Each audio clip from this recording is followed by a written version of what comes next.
आज अशी भाजी तुमच्याबरोबर शेअर करणार आहे ना की ह्याला तुम्ही ट्राय केल्याशिवाय राहणार नाही. खरंच अप्रतिम लागते आणि बनवायला एकदम सोपी.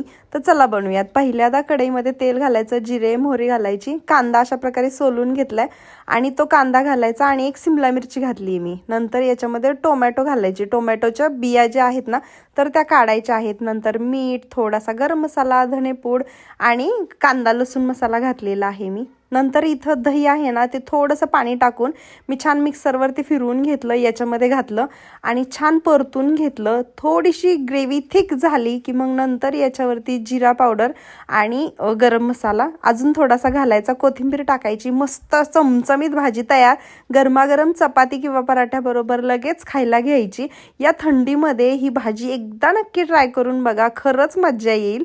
रेसिपी कशी वाटली कमेंट करून सांगा. आवडली असेल तर लाईक, शेअर आणि सबस्क्राईब करायला विसरू नका.